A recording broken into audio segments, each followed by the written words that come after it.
Hello बच्चों, हमारे पास क्वेश्चन है current carrying circular loop of radius R is placed in X Y plane. एक एक्स वाई प्लेन था, ठीक है। हमने उसमें करंट कैरिंग सर्कुलर लूप रखा जिसका सेंटर ओ पे है और उसकी रेडियस क्या दे रखी है, उसने हमें आर दे रखी है और उसमें करंट फ्लो कर रहा है। ये एक्स वाई प्लेन है आपका, ठीक है।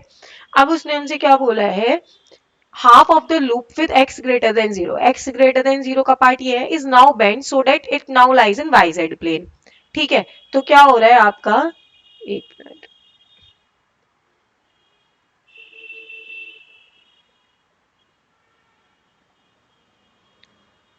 लेट्स जो ये वाला प्लेन है एक्स ग्रेटर देन जीरो वाला, हम लोग इसको क्या कर रहे हैं, आपके इस रेस्ट वाले प्लेन के 90 डिग्री बना रहे हैं, परपेंडिकुलर प्लेन।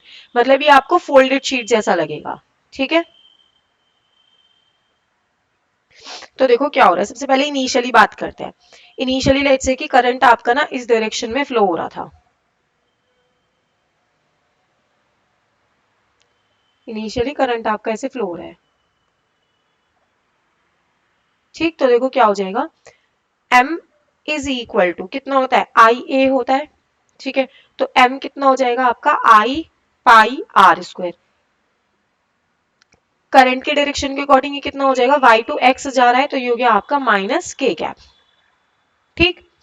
अब इनसाइड द पेपर माइनस के कैप है, इनसाइड द पेपर जा रहा है, ठीक है। अब हम बात करते हैं, जब हमने इसको फोल्ड कर दिया हाफ में, ये वाले पार्ट को फोल्ड कर दिया, मतलब आधा तो आपका वाई एक्स प्लेन में हो गया और आधा पार्ट आ गया आपका वाई जेड प्लेन में।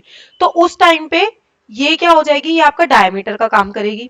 तो उस टाइम पे आप क्या लिखोगे, ये तो हो गया आपका वाई एक्स वाई प्लेन के लिए। अब देखो फॉर एम डैश कितना हो जाएगा जब हम इसको बेंड कर देंगे, ये हो गया आपका आई पाई।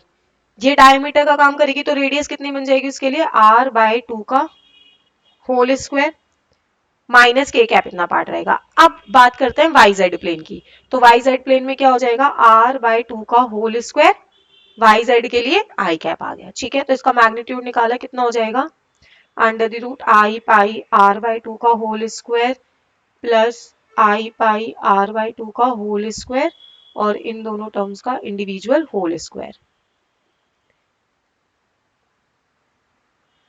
अच्छा ये आर का स्क्वायर बाय टू है,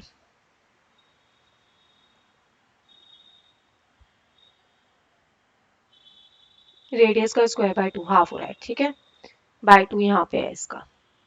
तो ये क्या हो जाएगा आपका, I pi R square by to बाहर आ गया और कितना आ गया, ये टाइम्स रूट टू, ठीक है। तो एम डैश की वैल्यू कितनी आ गई, M dash is equal to I pi R square by two root two. इसको सॉल्व करा तो एम डैश कितना आया आपका, I pi R square by root two, magnitude जो आया। और इसका मैग्नीट्यूड कितना आ रहा था, आई पाई आर स्क्वायर। तो एम डैश कितना हो गया आपका, एम बाय रूट टू। अब उसने क्या बोला, magnitude of magnetic movement now diminishes. Diminishes का मतलब कि कम हो रहा है, बिल्कुल कम हो रहा है।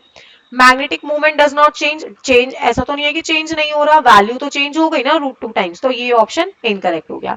अब उसने हमसे बात करी है magnitude of B, magnetic field की। तो देखो इनिशियली क्या हो रहा होगा इसके लिए, magnitude B is equal to, जब एक्स वाई प्लेन में होगा, mu naught by four pi, circular loop के लिए किसी एक डिस्टेंस जेड पे निकालेंगे अगर हम, two pi R square divided by R square plus Z square की पावर थ्री बाय टू, ठीक है। अब बी डैश जब हम उसको बेंड कर देंगे तो उसका मैग्नीट्यूड निकालते हैं सीधे सीधे। तो देखो mu naught by four pi two pi R square by two divided by R square plus Z square की पावर थ्री बाय टू। कौन कौन से डायरेक्शन में, आई और के कैप के डायरेक्शन में लगेगा।